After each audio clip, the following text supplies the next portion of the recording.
Wait, we are live. There's absolutely no countdown. Nate, what's going on? I missed the countdown. Well, thanks for the countdown.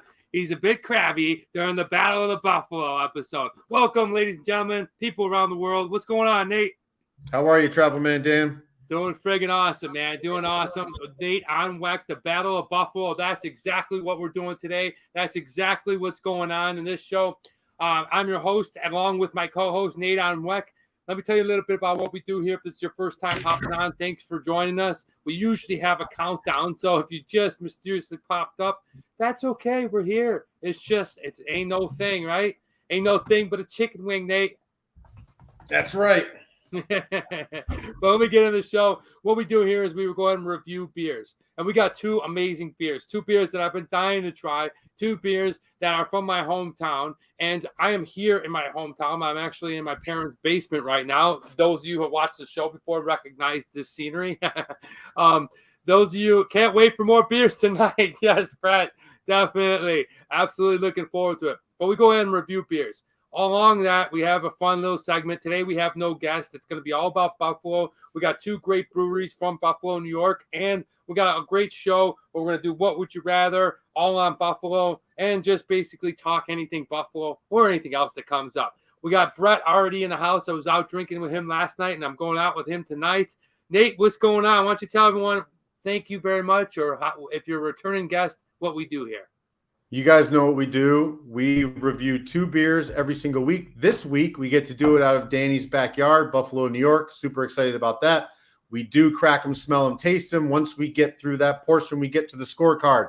We got 5 different categories in which we score taste, accessibility, price, style, and the X factor. Maybe today is the day we get a 25 out of 25. Danny, what do you think? Ooh, I don't know. 25.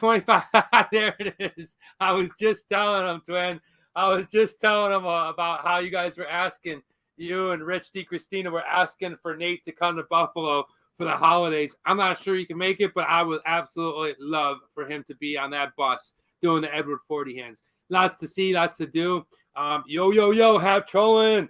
And I always say that, Buffalo is a great place, but awesome. Good afternoon, Damien. What's up, Damien? In the winter time, Nate. So definitely give it a strong consideration. Don't get the chicken buck because of the snow, because of the cold, because actually seeing the falls and being around this city during the winter is just as exciting. It's just as fun. Hey, Copenhagen. What's going on there, Drunatic? What's up, Drew? Drew. Well, Nate, let's go into the beers today. Today's beer I'm really excited about because it's from a local brewery. I may be going down there. It doesn't look like I'm going to be able to make it this time, so hopefully maybe over the winter. I really wanted to see it. I had a bunch of plans to go to breweries, but, coming home is sometimes not the easiest thing because you want to spend time with your family. You got to spend time with your friends. It's hard to go to a lot of breweries. I just wanted to see this particular one.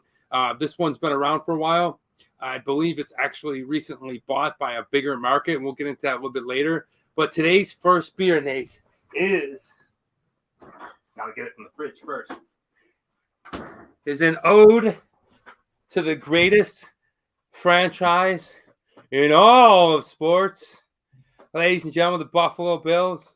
But today's beer comes from Big Ditch Brewing in Buffalo, New York. You need to come review an Egyptian beer. That would be awesome, Nizarine. Oh, hell yeah.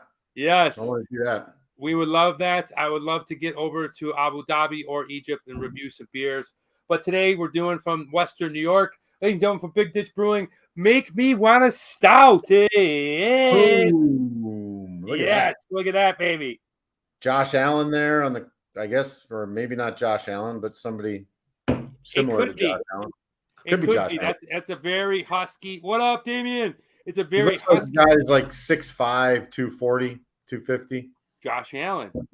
The only thing that would, is the gloves. So I'm gonna have to guess that's Dawson Knox, except for no long hair. It could be Dawson Knox. Yeah, that's a good call there. Because he's catching a football. He's not a defensive player, so he's running.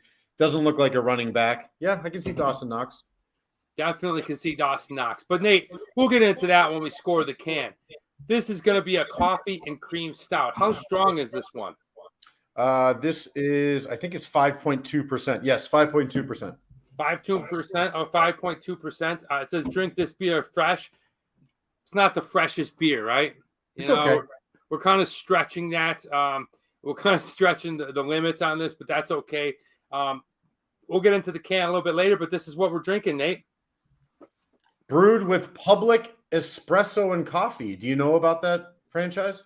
I don't. Public could be one of the newer coffee shops here in Buffalo that have popped up. Buffalo's changed a lot throughout the years, and you know, I'm not as connected to actual the city of Buffalo is one thing, but I live more in the suburbs of like Kenmore, Tonawanda. So the North End. It will be at North End. That's the street I grew up on, and Public is a newer shop, says Chris Duncan. Chris Duncan. Hey, Chris, gonna be heading down to the old Kenmore days after dinner. So hopefully to see you out in the square in front of the municipal building. But hey, let's go ahead, crack it. Smell it. All right, and taste it. All right, here we go. Crack it. I always say sniff it or smell it, just because. Okay. All right, this beer is going to be a weird taste. Ooh, really creamy. Yeah, I don't know. I'm almost predicting a skunk. Not here. No. All right. I'm just stout. It's definitely a coffee-rich smell. Definitely coffee. It's gonna be a very light pour. Let's go ahead and pour this in there, Nate. See what it looks like. Very light-looking beer.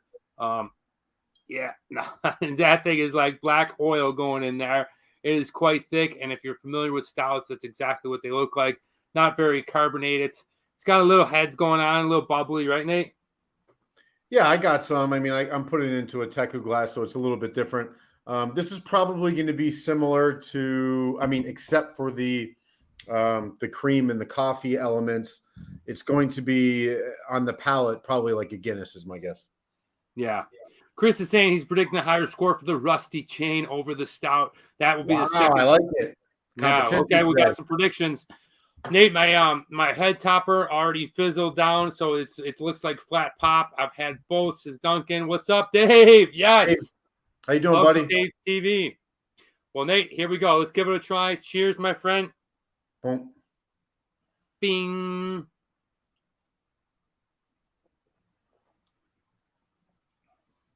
Wow. All right, this one has got some zip to it.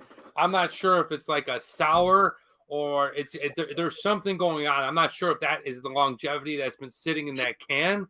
If it's made to be fresh, it's almost tastes like a sour, but then it's completely blocked off. It's almost like you drank a cup of cold instant coffee that sat overnight.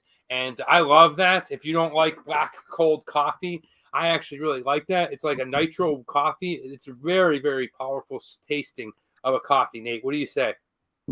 Yeah, I'm definitely getting the coffee. I don't get the sour element. I mean, there might be a little bit of something in there, briny, but I'm definitely picking up the cream. I'm definitely picking up the coffee. There's a lot of chocolate in here. Yeah. But it's really on the palate, a lot of these stouts, especially when you get into the higher ABV and you get into the imperial stouts, you kind of get that really thick, creamy palate or body from the beer. I'm not getting that at all. It's much crisper, much cleaner. It's much easier, more approachable at 5.2%. This is kind of a session stout, if you will. Of course, they wouldn't call it that, but that's kind of the profile I'm getting from this. Yeah, and I think that cough. I like that. I don't even know what the hell it means, but yeah, I think you're exactly right. It's like typical stouts, even like Guinness that you prefaced earlier, was smooth and it's got a very rich and bold taste. Where this has more of a snap and flavor, but it's also crisp and it almost kind of has like that Pilsner beer taste to it. But then it's just, for me, it's overthrown by the coffee and whatever else is going on in this thing. Yeah, it's nicely carbonated. It's something that, I'm not a huge fan of, heavy stouts in the summer. Yeah. They just weigh on you. They sit in your stomach. This doesn't have that. This is kind of like a darker version of a drinkable, crushable, sessionable beer. So I like the niche. Yeah, I think that's it, Nate. I think that's exactly right. It's without sounding like a beer snob or a beer dick. We try to oftentimes, even as two regular guys that drink beer, we complicate things by like really getting into it. But simply said, you say nailed it right there on the head. Is just a really carbonated stout, Mhm. without being too heady, I guess. But not bad, not bad. No, I Make like it. I think it's a good it's a good beer for this competition, the Battle of Buffalo. Yes, Big Ditch Brewing. Hey, make me want to stout. As I'm here in Buffalo, it was kind of an impromptu trip. I was granted permission by my work. It seems crazy, but I was able to come out here. And one thing that I will say, Nate, is every once in a while, I know that I have the magic globe, and I know I can go anywhere in the world. Like I could go right now if I wanted to Iran. I could go to Peru. I just don't because it's just something that sometimes the time travel and the basically the porthole of the globe leaves me a little dizzy and grounded. I like to be excited when I go there. Never heard of that one. Sounds interesting. It's pretty good. But so every once in a while I try to fly on an airplane just to see, what that feels like. Flew here at Delta, flying home. I'm not going to get back to about 1 a.m., 2 a.m., around 2 a.m. on Monday. So it's going to be tough. But Nate, tell me if I made the right move here. Who likes to sit in the middle seat? Not me. Not me. So I went and upgraded. I bought a little more higher expensive seat. But it's funny how airlines do that. It's like it used to be first class and that's it. Now it's like first class, first priority, business class, comfort care, Scooby Doo, and then economy. You know what I mean? Like it's just like literally like I'm sitting here listening to them board like all these different things, and I'm just like beer showing Tonawanda. What up, Lee? And it's crazy, but I ended up taking the comfier seat because not only am I going to not get home till about 3 a.m, I don't want that to be an uncomfortable ride where you're sitting like this the whole time. You know what I mean? Just sucks. Yeah, I mean, the other thing is you get to these. I don't know what airline you flew, but now cheap airlines are not really cheap. Yeah. So if you want to fly somewhere and you go on a Spirit or a Frontier or the like, you get this really nice kind of price at the beginning that's round trip. And you're like, wow, this is going to be a pretty cheap flight. And then they hit you with the $120 for a carry-on and $120 for one piece of luggage. So really your flight's not $300, it's $550. And what comes with that is the cheaper kind of customer service on a lot of that stuff. And for me, it's just, the whole game has changed, and I don't know if it's really for the better. It's all about being comfortable. I heard, and those, you're right. They charge you. It's like, oh, sir, you have 2 shoes on. That'll be an extra $60. Water. Water. Yeah, I mean, it's just crazy. I remember watching a clip of Steve Harvey. I love Steve Harvey's clips. And he said, you have to forgive me for coming out. Sam Adams celebration. Nice. And he said, he goes something along the lines of like, buy a first class ticket one time and just see what that flying experience feels like. And you'll never want to go back. And he's right. He's right. But I mean, obviously, the cost is the issue, right? Yeah, like he's talking in terms of like, he has an endless amount of money. He hasn't been poor in a long time. He was probably poor before, but I get it. What he's saying is buy it and reserve that feeling so that you work harder so that you can always afford that. You know what I mean? Mm-hmm. Sure. But man, what a difference. So yeah, that I'm going to be flying Delta. Got a little spots, one of those nobody sitting next to me deals. And, I got the nice seat, the Comfort Plus. So I'm excited about that. Do you have a favorite place to sit in the airplane, Nate? The front row in the aisle. The very first row? Yeah. Well, okay, that's like business class or first class. Well, I mean, you asked me my favorite. That would be my favorite. Would be now if you're talking about not that class, like in the regular, I don't know, whatever the first row is of regular aisle. Okay, so you like sitting in the front? Yeah, I want to get out. Okay. I don't getting on. I don't care about because I'll wait till the last minute to get on and get my last seat. Depending on how if it's a Southwest flight, obviously you have to go during your group But if it's an assigned seat, I'll just go in the last second possible. But I want to get the hell off the flight as quickly as possible, so I'd rather be towards the front of the plane. Yeah, that's another issue that I'm more excited about because before I was like row way back in the 20s, and I think it was 25, but now I'm number 12, so I do get off. And when you're landing at 1 o'clock, 2 o'clock in the morning, it makes a difference. People, yeah, you don't want to be, and now it's not where people aren't sitting in their seats waiting for everybody to get off. They're jockeying to get off, and you know what that does? It makes you want to jockey to get off because you're like, well, if I don't get up into this scrum here, I'm going to have 30 people pass me by, and I'm going to be the last one getting off this plane. Yeah, they're basically rude, cranky. 100%. But hey, I did hear. I didn't read it. If you remember the airports in China and how people in the masses would be trying to get on. I feel like that's in the U.S. now, though. I really feel like that's part of the U.S. culture now, is just to be, like crazy rude and just worry about yourself and your flight. And I don't know, maybe I'm wrong, but I usually fly the Globe, but this time I'm flying an airplane. But one thing is, I will point out, is Spirit Airlines was just acquired by JetBlue. So we'll see. JetBlue is awesome. You ever fly it?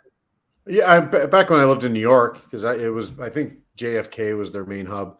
Yeah. So yeah, I used to fly it a lot, but I haven't flown JetBlue in a while. It's good. It's definitely worth it. Well, hey guys, I'll tell you what's worth it. We're here in Buffalo, and this is what we're drinking. It is called Make Me Wanna Stout. It is from a Big Ditch Brewing, and if you don't know, Make Me Wanna Stout is a play off of the Bills theme song, Make You Wanna Shout, which is an Isley's Brothers song called Shout, and that's when you'll hear me go, hey, hey, all the time, or the Bills. You can do it anywhere. You can walk into a grocery store and yell it as loud as you want. Is it the touchdown song, or is that like how often do they play it if you're at the stadium? It is the touchdown song, but if it's like a really critical game, they'll play it after the game, obviously, probably in some capacity. But if it's a really critical game and they make like a crazy defensive play, they might do it. You know what I'm saying? Like, depending on is it keyed up on the board, or is this something that you're gonna the fans start? It's keyed up. It's sometimes the fans, I haven't flown since I was in the Marines in 95. Oh, wow, 95. Man, 22 what is that? 27 years. Wow. That's a long time to not be on a flight. Well, Dave's TV, if I ever run into another Magic Globe, I'll let you know, and then you won't have to worry about that. But yeah, they bring it to the stadium, and everyone goes nuts, and it's but like I said, it's at bars, it's at grocery stores, it's at church. It doesn't matter. It is our song. I mean, it's like the Fly Eagles Fly chant. If you're at a Phillies game, they will break out the Fly Eagles Fly chant. Yeah, that's probably the same thing. At the Sabres game when we won the Stanley Cup this season. Hey, it's gonna be awesome. But yeah, so this is a beer. I'm here in Buffalo, having a good time. Just was able to come home Wednesday. I'm leaving tomorrow. A lot of fun, just hanging with my friends, staying in the neighborhood. It's the point below where you could be in Western people sing. It's at the point now. Okay, it's at the point now where you can be in Western New York and people singing. Yeah, I would imagine that. I mean, especially when the Bills are as good as they are. It's now year 3 when they're actually good. So what you're getting is all the people that weren't paying attention when they weren't good, and they're now kind of back on the wagon. Yeah, which is what happens. I mean, the Phillies were the same thing back in 2008. 20 years of terrible baseball, but then when they actually were kind of winning and they had winning season, they eventually won the World Series. The entire city. That's what sports towns do. You're not going to have that necessarily when they're 2-14. Yeah, let's hear. But I know Chris is probably a diehard. I'm definitely a diehard. It's funny that you said that because it's like I never noticed in LA how many Chicago Cubs fans they were. And then when the Cubs were good, everyone started wearing their Cubs hat again, and like, yeah, that's that. And same with the assholes. Man. Like even right now, it's like how much I love the Phillies, but when they're not playing well, I don't have the time or the energy to pay attention to bad baseball. But when they're good, it's more excitable. It's more enjoyable. I don't have the time like I did when I was younger to pay attention to 162 baseball games. But when they're good. Baseball's tough, especially because the last 3 seasons, I've watched almost every single Sabres game. And Mhm. if you know what that's been like, we were one of the 2 seasons ago. I think we were the historically lowest or the worst team in hockey. It was bad. It was rough. So it is hard. But being in Los Angeles, that little slice of a hockey game, of a football game Yeah. or whatever, it means everything because it's like a slice of being home, like right now. You know what I Yeah. mean? And when I come home, it's not rip roaring. We don't go to breweries and stuff much like I would do if I was on vacation and stuff like that. I would go out into the cities. I don't really go downtown and see the city as much as I like to. It's more neighborhood, family, friends, this kinds of things. Which brings me to today. We'll be going out in downtown Kenmore, and we'll be going to Fletcher's. We're going to be going out there. If you guys are local in Western New York and you want to meet Travel Man Dan at Fletcher's, I'll be there from about 9 o'clock at night. Fletcher's a little local pub. It's a place you'd see in a movie. It's like a tiny little bar. I don't know if you can pull it up. Fletcher's, New York. Let's pull up TMD's Kenmore stop. Would I be Kenmore, Danny? Kenmore, New York? Yeah, Kenmore, New York. Fletcher's. It is on Delaware Avenue. It should pop up. It's a tiny little bar, but we all You know what? I'm pretty sure we showed this on when you were home for Christmas. I'm pretty sure we put a picture of this. It's like an old school bar, really tight. Yeah. Here we go. I found it. Yeah, I think we did. I think you did pull it up before. Here we go. What do you got? What do you got? I'll be out there tonight. There it is. Let's see if I recognize any of my friends. Bimbers Delwood. Bimbers was down the street. Friendly Fletcher's, Worth stop on Delaware Avenue. There's London Fletcher. Yeah, London Fletcher, Jersey. Wow. All right, so there it is. It's not a big place. It's actually a friend's dad's place. What's up with this picture though? What is on the wall? What is that? Is that bread? What the fuck is on the ceiling? Can you zoom in? I can't. No, not really. Or is that Buffalo Dive Bar Directory? You know what? That's not the same place. That's why. Yeah, I don't know what that is. That's not Fletcher's. That might be Fletcher's. Yeah. Anyway, I'm surprised we don't see Brett and Brian popping up in there. Brian likes to spend a lot of time there, but we're going to be heading there. Random question: you guys ever had cigars before? Yeah. Nate, you had cigars? Yeah, I'm not a big fan. They're really strong. I don't understand how to not inhale smoke. So when I'm smoking a cigar, I'm probably doing it the wrong way. And I don't know. I'm just not a huge fan of smoke overall, to be honest with you, anymore. Yeah, I used to smoke them a lot. I could never figure out how not to burn my eyeballs. And in the tap room.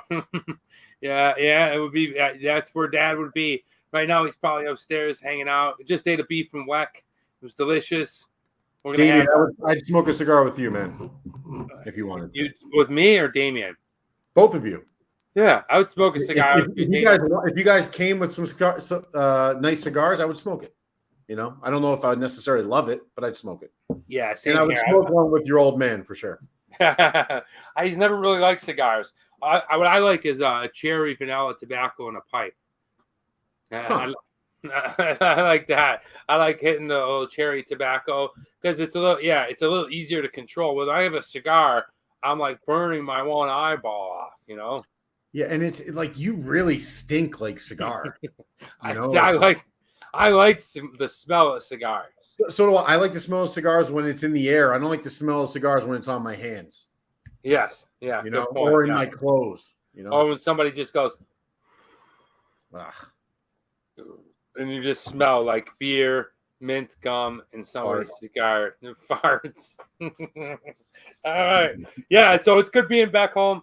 I'm really enjoying it. One thing that I'm I don't know if I'm upset, but it sucks because I didn't pull out the camera at all this week, Nate. I'm a little, the thing is I don't like to rush videos anymore. I know how they turn out when they get rushed. And it's just really hard right now because being in Buffalo, I don't want it to go wrong. There's a couple of things. I don't want it to be shitty, number one. Number two, I'm always saying I have to get a life right. Thank you. I would do the same. We'll have to get a life. That nice. Another thing is I feel like, Nate, having to rush and be with your family, I'd prefer to just hang with my family. And look, I'm not too far off, maybe 5 years from making Buffalo my permanent home again.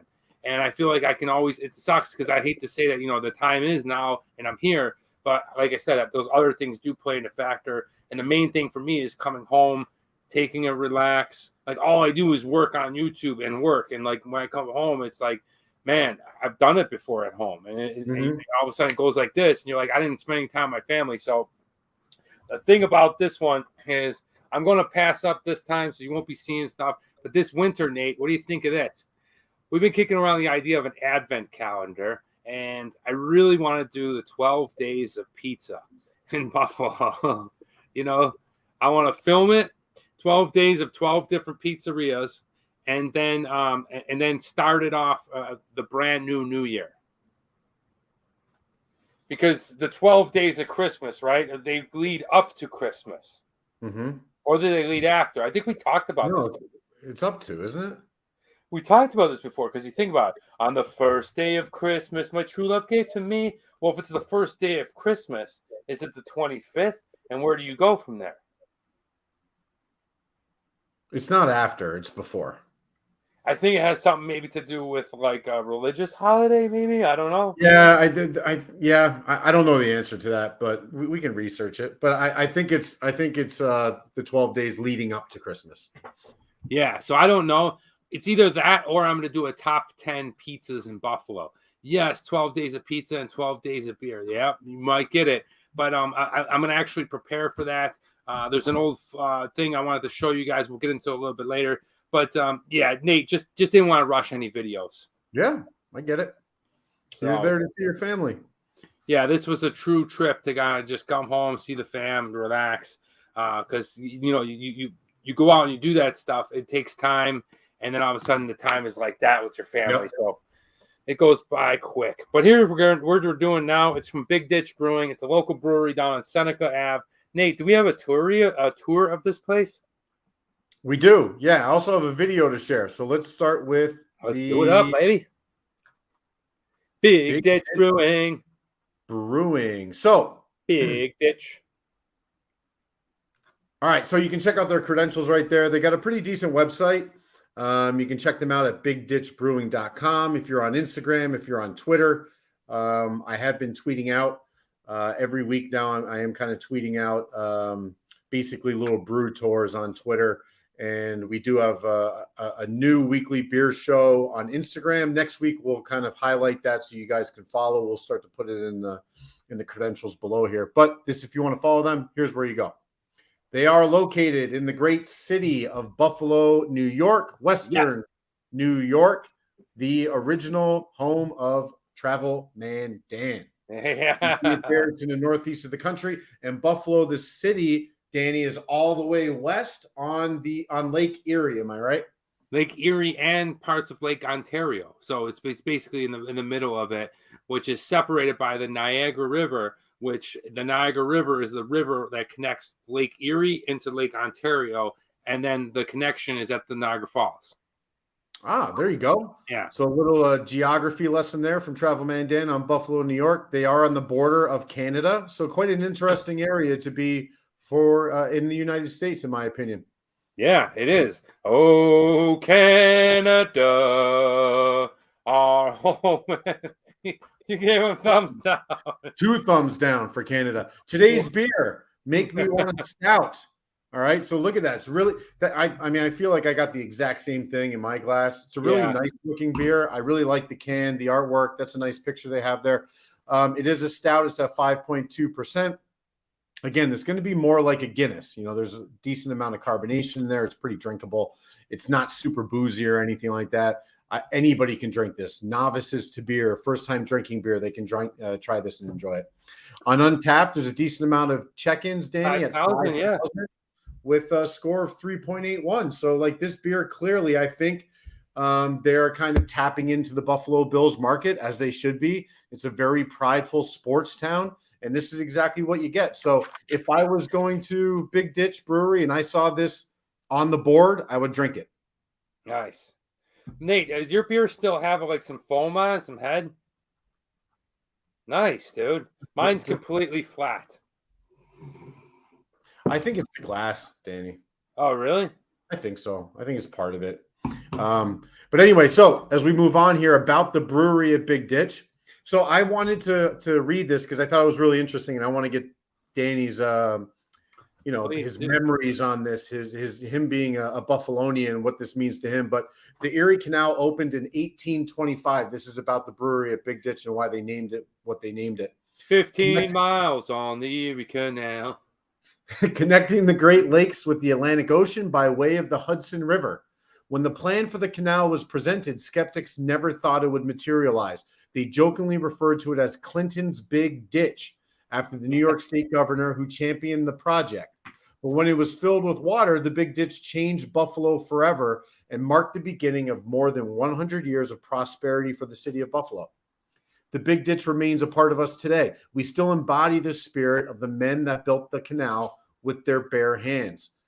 As with the prosperity that followed the completion of the canal, Buffalo today is a city reborn. And those who are shaping the next 100 years of prosperity are the ones we brewed Big Ditch beer for, a beer that celebrates our roots and serves as a reminder that the Buffalo of the future is being built with the same strength, pride, and ambition that created the Erie Canal nearly 2 centuries ago. Danny, tell me about the Big Ditch. Is it something that you are aware of, something that is a big deal in Buffalo, or is it something that most people today don't really know about or remember? To be honest with you, when they're referring to Big Ditch, it means they're digging out the canal. So nobody ever calls it the Big Ditch. It's kind of it's probably a cliche word that they grabbed, which I love. They found their own thing to name it. You know what I mean? Like if you take your socks and you throw them at people across the room, you might call that a sock bomb. You know, and people know about sock bombs, but do they really know about sock bombs? It's kind of like that. But the thing about the Erie Canal and about back at the turn of the century, the city of Buffalo was one of the biggest cities in the United States. It was like number 4 because of the proximity to the fresh water and because they could transport and stuff like that, and because of the steel town. And it was part of the Pittsburgh, Cleveland kind of generation of building steel and iron and stuff like that, and using the waterways to go, all the way around up the Hudson and around over to bigger cities like New York City. And in certain cases, they would stop and then they would be able to ship across the Atlantic and things like that. So the importance of these fresh-bodied waters were that they were connected to something even bigger. And back, 150 years ago, now we just have trucks and stuff, but that was the way that people went ahead and transported stuff. It has huge significance in the United States. And to be honest with you, it's kind of a forgotten thing. Yeah. If you haven't checked it out, I will say that when I was here last Labor Day, so about a year ago, I did a video called the Lockport Caves. It's about the Lockport locks and entering in on Lake Ontario through the Erie Canal. So if you haven't seen that, you can see how that boats would come through. Now they're modified a little bit, but you can still see a lot of the original stuff. And like all these, major corporations and factories, what we know today is Fortune 500s, where they're setting up in things like RTP and Research Triangle Park and areas in San Francisco called, Silicon Valley. These areas that a comparison 100, 200 years ago were set up around big bodies of fresh water like Lake Erie and Lake Ontario and Buffalo. They actually recreated the Big Ditch in the downtown area, so you can see where the shipping cows used to look in this area. That's awesome. See, so maybe there is. I thought it was more of a cliche name, but apparently not, Chris. So thank you for bringing that up. I'm sure there's some history to it, but I know when they speak of the Big Ditch, that's what they're talking about. Yeah, I mean, and you go back to the foundation of America and the Industrial Revolution with the steel, right? Like I grew up in Eastern Pennsylvania, which was basically the same corridor where it was a huge deal. Pittsburgh, and then of course into Allentown on the east side of the state. But I grew up right near Bethlehem Steel, which was a massive steel producer. I can remember driving along the Lehigh River and seeing the factory, the steel factory, like after it had its heyday and it was run down. That was back in the mid 80s. Yeah. So, and that I would imagine now, I haven't been back in 20 years, that whole site's probably gone, but that's what it used to be. That's how we grew the Northeast. So it's quite interesting. Especially it's hard to put it in perspective now because we're so glued to our dork machine and like Instagrams and things like that that we forget about history. But like when you think about like in the 1800s and the late 1700s and stuff, it was only really the East Coast that was developing and what, you know, the United States are. And the West Coast was still the wild frontier and the wild West and gold digging and mining and that kind of thing. So, yeah, definitely it's got a huge importance. All right, what do you got, Nate? The West Coast still is that, right? All of Big Ditch's brews are produced on site. Big Ditch Brewing Company makes its beer using a 20-barrel Crivier brew house that was manufactured in Niagara Falls, Ontario. We have 2-vessel brewing system consisting of a mash lauter turn and a boil kettle whirlpool. We have 5 40-barrel and 8 60-barrel fermenters, allowing us to brew the same recipe up to 3 times in one day to fill up each fermenter. Beers ferment in these tanks for anywhere from 2 to 8 weeks. After fermentation, we carbonate beer in a bright tank, filling from the bright tank into 1/2 and 1/4 barrel kegs, using a semi-automated keg filler, or into 12 to 16 ounce cans using our on-site automated canning line. I like that they put this onto their site. You know, they're describing their process. This is what craft beer is supposed to be. You know, there's so much beer out there locally anymore. It's tough to distinguish what is actually craft and is being made small batch and what is just using the same ingredients as macros are and telling you it's craft beer, right? So I like the fact that they're telling you the process. Beer has grown so much, so fast in a 15-year period that it's tough to tell who's actually taking the appropriate steps to make these small batch beer. So I'm glad that they showcase that. Yeah, and there people around Buffalo really love this one. As you know, Chris Duncan's chimed in a few times. I'm really, unfortunately, I just couldn't find a ride down there. Hey, Baro from India, what's up, my man? I just couldn't find a ride to go down there. I just wanted to go and see it. I'll still try, but unfortunately, not going to make it down there probably this trip. But very cool brewery, Nate. Is that it, or is there more stuff on it? So you can check out their brewery, their tap room right here. There's a couple of guys that coined themselves 2 aspiring scientists and beer lovers. Back in 2011, they were kind of just creating stuff in their garage, and it turned in from a passion into a business. How many times do you hear that? You can see the fruits of their labor right here. I really like the look of that tap room. They have beautiful real estate. I don't know what that trolley thing is there on the road. Are you familiar with that, Danny? I don't know, but it must be one of those things that, like, it is downtown and it might be like a brewery tour. There's so many different breweries now. Some type of downtown. Buffalo has always been a fun city to go out downtown in because it's bar after bar after bar with a little bit of leg room. Now you see, like, you're right. Like, look at that. That's some old building. If you probably look into it more, probably paper, meat, furniture, something, and it's very big. And they made it really look cool with it being somewhat of the old and somewhat of the new. Yeah, I mean that's kind of what the beer scene is anymore. There's a hipster side to it, which is really taking old, decrepit buildings or older style kind of warehouse style buildings and turning them into breweries. So this is quite on par with what you see. Here's the inside. There it is, dude. Strength and pride and ambition. The spirit of the Erie Canal. I like how they kind of really try to stay foundational to the roots. Here's another couple of pictures outside and in. And here, they do have a wide range of beers. I wanted to showcase their signature beers. Danny talked to me about this one the other day. The Hay Burner looks to be their flagship. And from Danny, you can probably expand on this a little bit, but this is probably, along with the Rusty Chain, which we'll be drinking in a little bit, is probably one of the more well-known craft beer offerings in Buffalo. Am I right? Yeah. I can't remember when the last time I heard about it the first time. It was probably sometime around like mid to late 2000s, like 2008, 9, maybe even a little bit after there. I want to say it was like 12 or 13, somewhere in that area. I came home from China for a little bit in the summer, and I knew that the craft beer was getting big, and somebody offered me a Hay Burner, my friend JJ that owned a bar downtown, and he said, this is the new IPA in Buffalo, and I was like, oh, okay, this is cool, and still to this day, I hear it all the time. It's like, I think some people even now just call it a burner or a hay, or you know what I mean? Like now it's so common with everyone's language that they've kind of associate it now with Buffalo. And good beer, good IPA, 7.1, so it's got some kick to it. You can see it's got some good color. Yeah, so these beers right here, the three of them, those are the signatures. They're going to be on the tap room at the tap room all the time, circulating. I would imagine you can find these in local grocers in Buffalo, is my guess. I don't Yep. know. Maybe Danny, you can speak to that. Yep. I also wanted to talk a little bit about their food. They got a pretty big menu over there, and I think there was actually a comment somewhere, and it is from Chris Duncan. The food is also really good at Big Ditch. Here you go. They got shareable plates, soup, salads, burger sandwiches. It's a lot of the standard pub fare. But the fact that they have that and they have a kitchen in-house is pretty cool. So that's really the beer tour. I would like to do one more thing and take us to the video that they have provided on their website, if I can do that quickly. Please do, my man. Please do. All right, guys. So welcome to Big Ditch Brewery. I'm going to share this, and we are going to check out their video.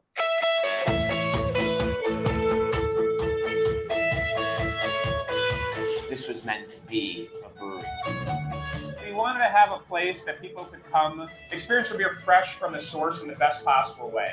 Big Ditch Brewing Company was named after the Erie Canal. It's really our way to pay homage to one of the greatest technological achievements of the 1800s that put Buffalo on the map. What our company's motto is really not trying to reinvent the wheel, try to take some styles that exist and add little unique twists to them. Making beers is biology and chemistry. You know, it's trying something new, experimenting, and then taking what you made and then making it better.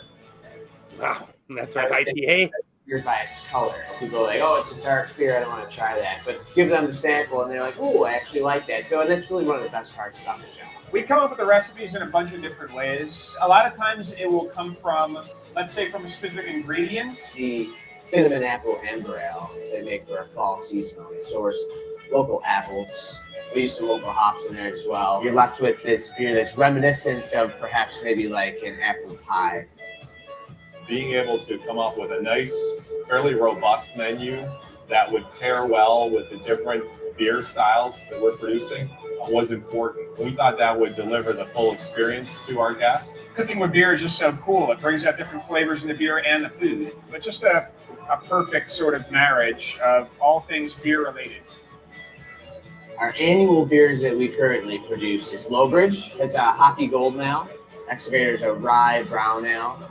A Hayburner, our American IPA. When people come to our tap room, I think what they can expect is a really high quality experience. You're going to be able to walk up to the bar, check out a couple different beers that aren't available anywhere else. I enjoy myself when I get on the other side of the bar from time to time. I think everyone else will too. Yeah, Big Ditch. I love it, Nate. Great find. Yeah. So there you go. It's a pretty cool video. I think they do a good job. Like, I like their energy. I like that they're trying to pay homage to the local area and serve their local patrons. And it's a cool spot. Yeah, it is cool, man. And it sucks. I won't be able to go down there, but I'll be back in Christmas. But this is what we're drinking. We are drinking the High Travel Man Dan and Nate Messick's. All right, we are drinking the Bill's Make Me Wanna Stout. All right, Nate, let me go ahead. Wow, that's exactly what that vehicle is. What vehicle was that? Hayburner? It was the little trolley thing outside of Big Ditch that we saw in the picture. I got wheels to offer you. Okay, I see. That's the thing. Brewery looks awesome. I know, man. I love that they have the one word I say all the time. I think it's very, very important, no matter what you're at in your life.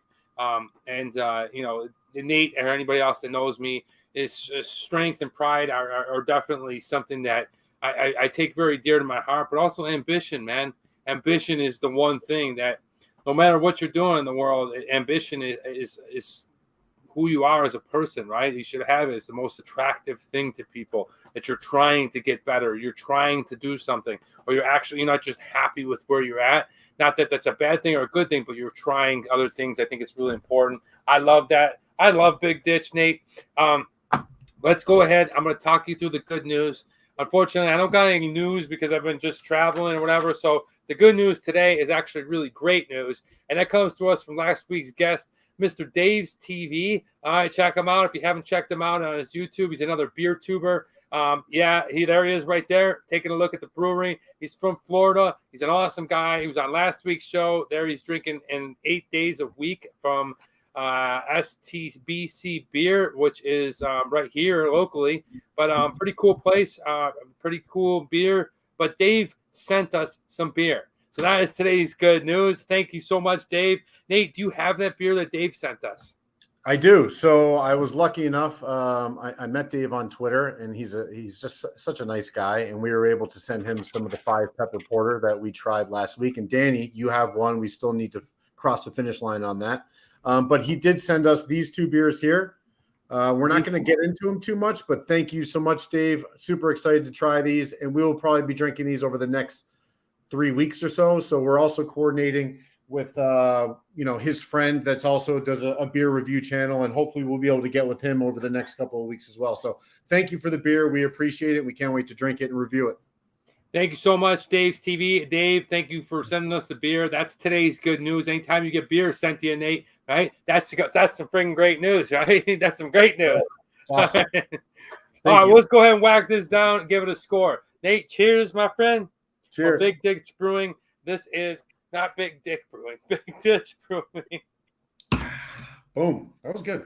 All right, very malty. Yeah, it's very malty. Very malty. I feel like after hearing the words, I don't know if it's something that's playing in my mind, but that caramelized rye that they were talking about, was it rye that they were talking about in the video? I feel like that's part of what I'm tasting. It's a nice stout. It's got great carbonation going on. It's not heavy. I feel like I could probably try another one. I love the fresh smell of coffee that's coming off of my breath here. Let's be real. It's very, very strong black coffee flavor. Like I said, it's like somebody made Folgers or Sanka instant coffee and didn't put any creamer in it. A full scoop of that stuff, and it's phenomenal. So I like it. I think this beer is good. I'm going to go ahead and give it a score of a 3.5. What do you got, Nate? Yeah, so just wanted to quickly read this off of Untapped on what exactly they did with the beer. So we brewed this beer specifically for football Sundays in Western New York. This coffee and cream stout is brewed with Revolution coffee beans from Public Espresso. Besides the rich coffee flavor, this beer features a light roast from the roasted barley used, a light sweet finish from the milk sugar used, and a creamy body with the oatmeal. So let's go Buffalo. But I am picking all those things up, and they put that right here on the can, so they're telling us a story. I appreciate that. On a taste, I think exactly what they're telling us is supposed to be. That's what I'm getting on the mouth and the feel. It's a nice beer. 3.5, I think, is a really good score for this. Yeah, good, Nate. All right, price. The thing is I don't know how much this was. My cousin bought it for me. I don't know if we could find it. It's a seasonal beer. So on that end, thank you so much, cousin Michael. And I appreciate you, Dave. And thanks for bringing that to me. But if I had to guess, I would say a 6-pack is probably about $9.99. Nate, do you have any recollection on that? Anything that you can pull up? I mean, we could look somewhere here, but they might have it on Drizzly. Let me see quickly. Make Me a Stout for sale. All right. Beer menus. Where to buy near me? I don't know. It's going to be tough for me to find this. But we got it for free, Danny. At the end of the day, that's what we got it for. Yeah, I mean, I'm going to go ahead and say that it's decently priced. I don't know where it is, so forgive me. We're going to have a cloud. We'll give it a little bit because it's free. But I'm going to go ahead and land the spot at 3.5 just because I don't want to give it a 5.0 if it's not right. So that's what I gave it, Nate, for a score. Yeah, I'm going to give it a little bit better than that. I got it for free as well. So whoever gave it to Danny passed it on to me. So I feel privileged that I was even able to try it. So for me, I'll go 4.0. Nice. Okay. Cousin Michael, thank you so much. All right, let's get into the design. I mean, dude, this is my favorite design. It's a little weird. Like, I don't know what it is. It's kind of like 10-Yard Fight from Nintendo. But it's kind of like maybe Dawson Knox out there. I don't know.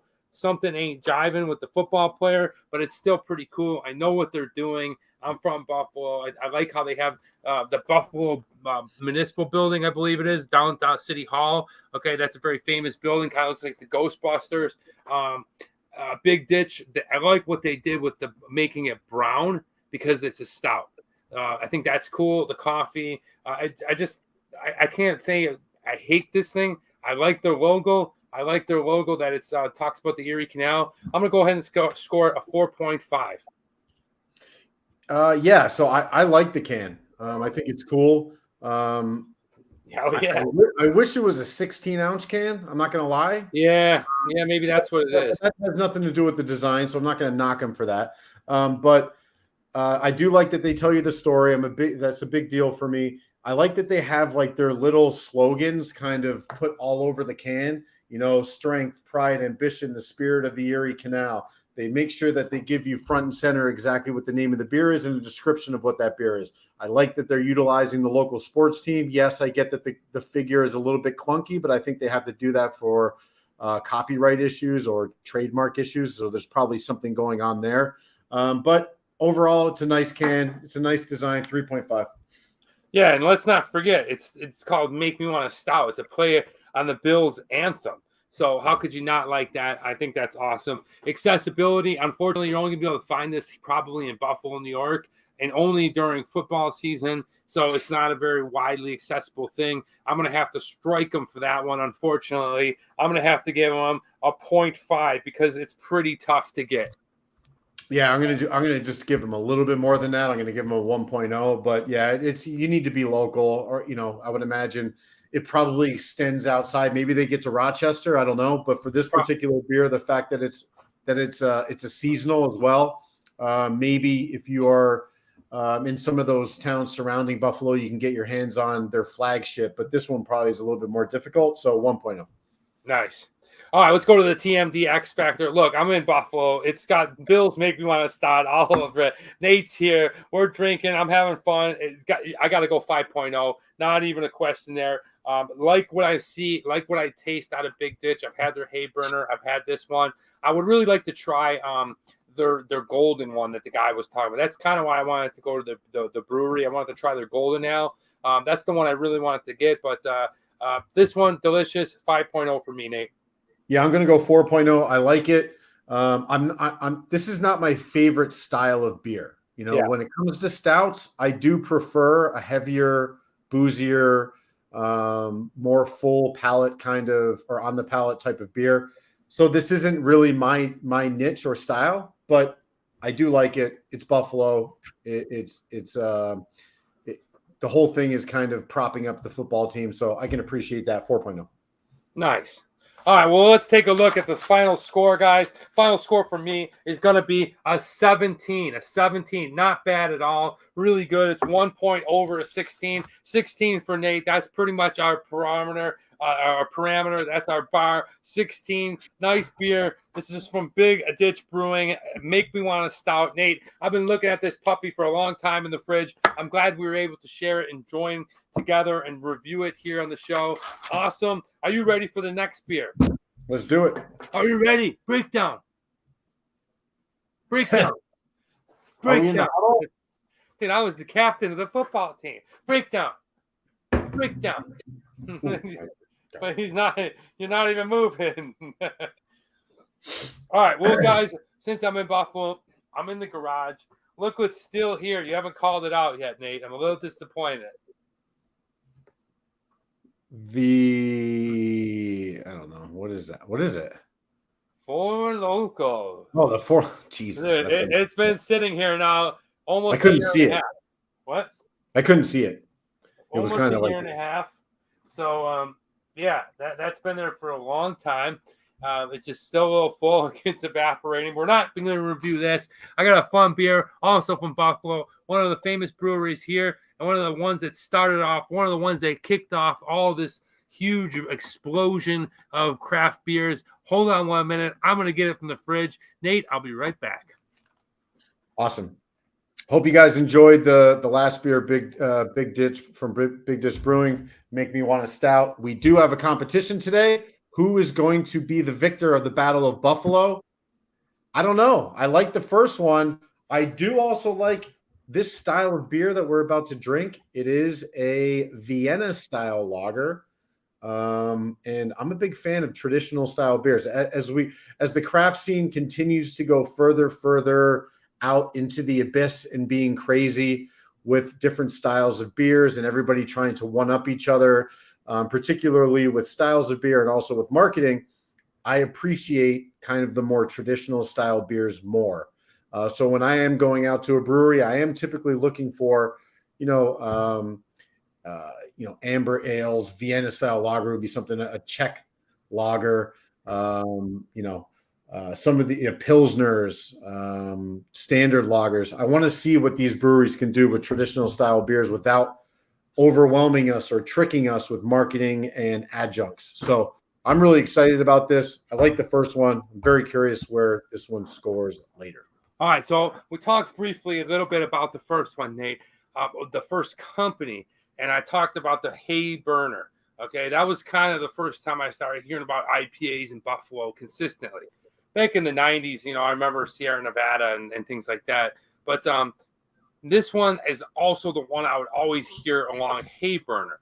It was very popular probably in the late, like 08, 09, and I would hear it, and it pretty much became Buffalo's, flagship kind of craft brew. And guys, I'm talking about this one. It comes from the Flying Bison, and it is called Rusty Chain. Oh, yeah, baby. Rusty Chain. Look at that sucker.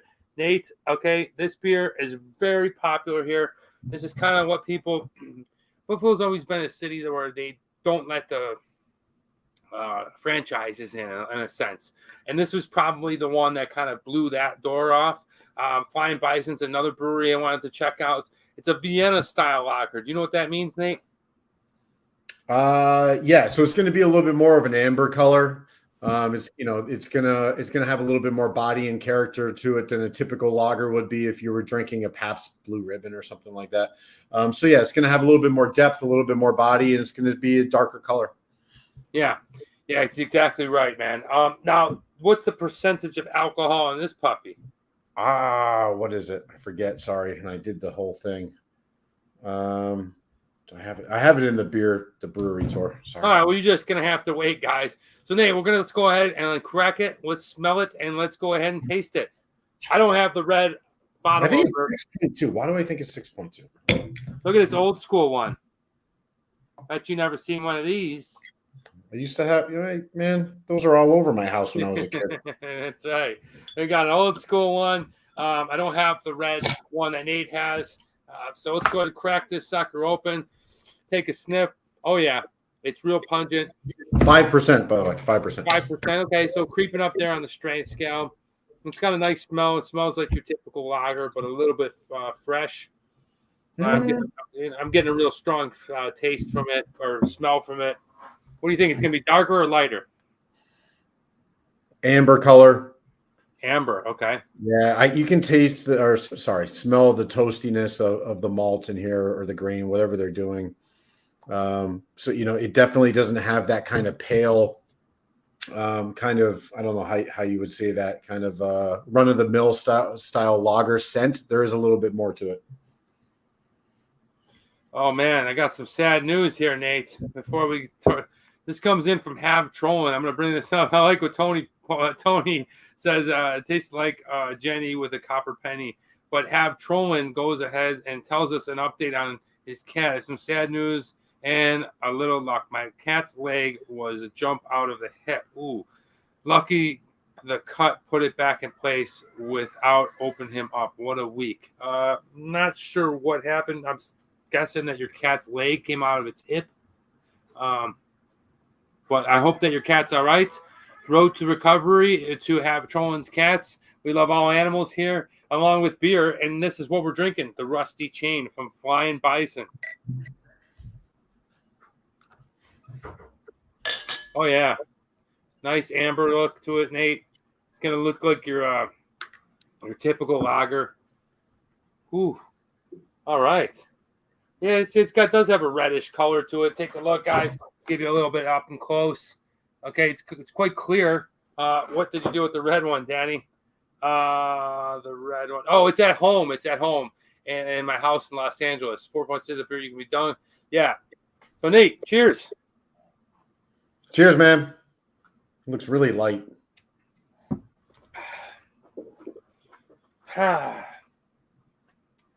still to this day, I don't know how I feel about this beer.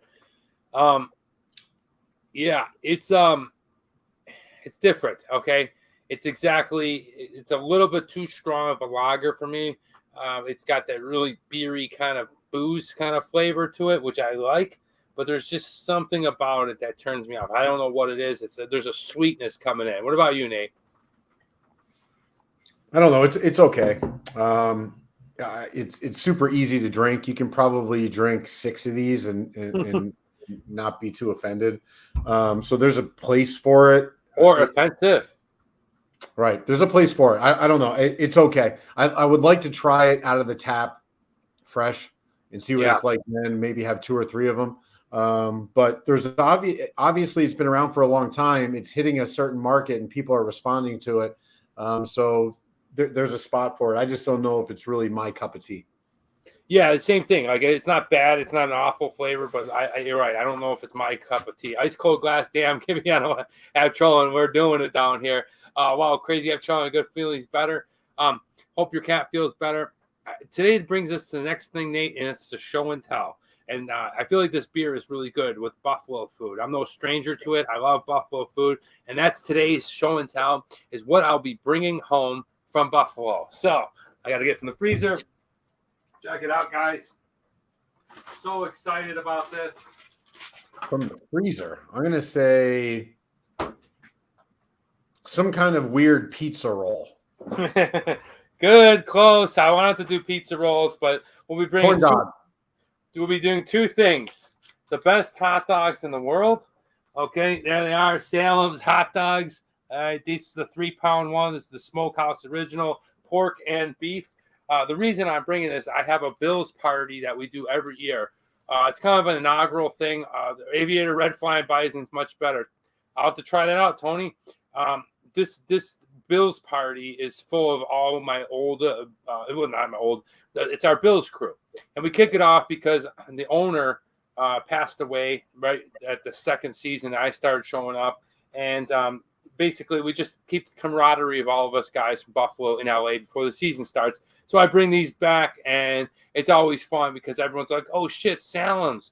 Oh, shit. So Salem's hot dogs, sometimes referred to as white hots. These are char grilled. So, and I'm also bringing these guys home. This is my favorite right here. This is the gondola raviolis. Okay, there they are. If you don't know, I just showed them to you. I just leaked some top secret stuff. These are the best raviolis. Really good. I mean, you can find raviolis in Los Angeles. You can find but they're, highly manufactured, big production raviolis, which still are pretty good. These here are made locally in Buffalo. These are awesome cheese raviolis. It's what I grew up with. So I'm excited to bring these things back. That's today's show and tell.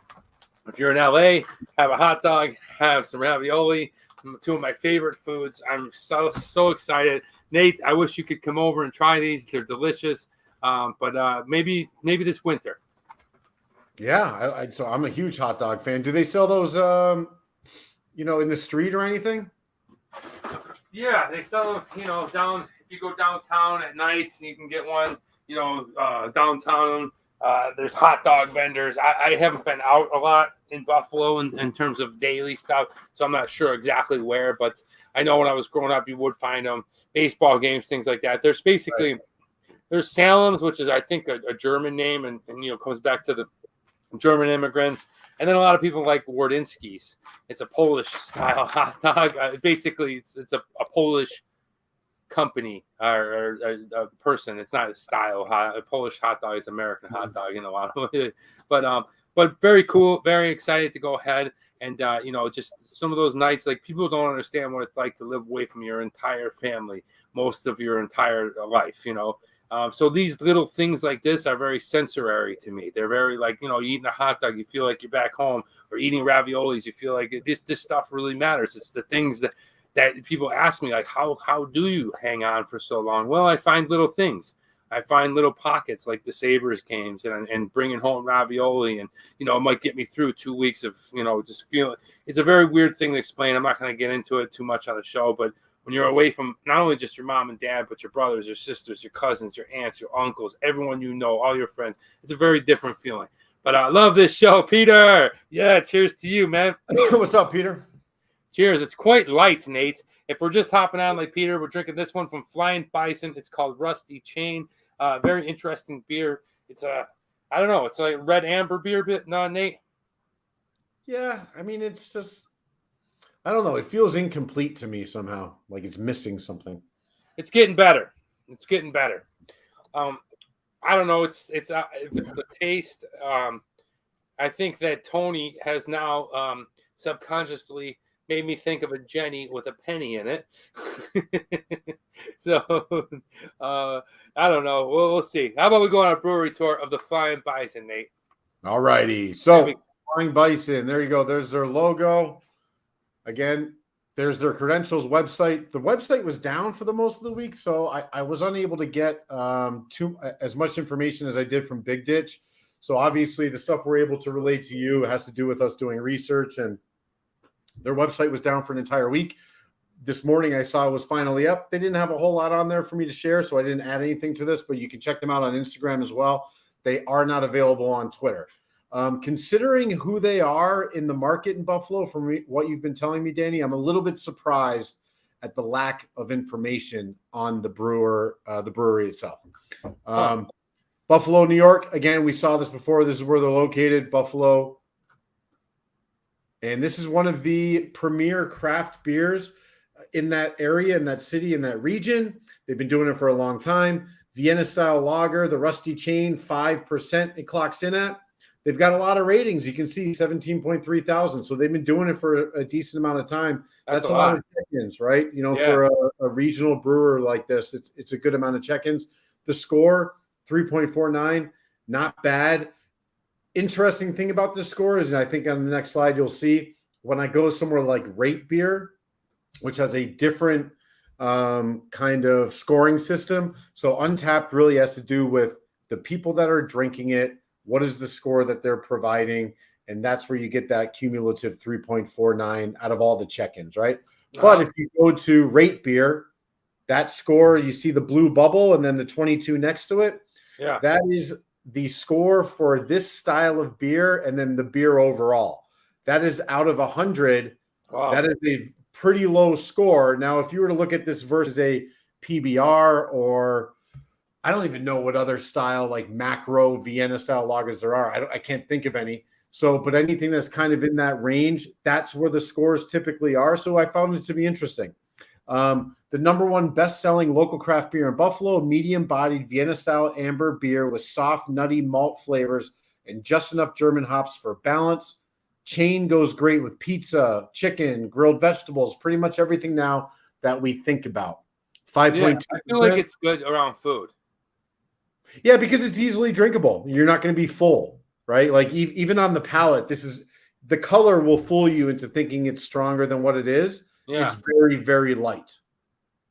Yeah, I think that's a good point, Nate. That's a really good point. It's gonna, you can see how light it is. I mean, it's clear. I'm reading the thing right now through the beer, but it does throw you off a little bit. You're expecting a little bit stronger beer. Yeah, it's very, very light. It's crisp. I'll give it that. Right. So here you can check out the Rate Beer, 2.87 out of 103 ratings, and then of course how they actually score the beer overall from their experts.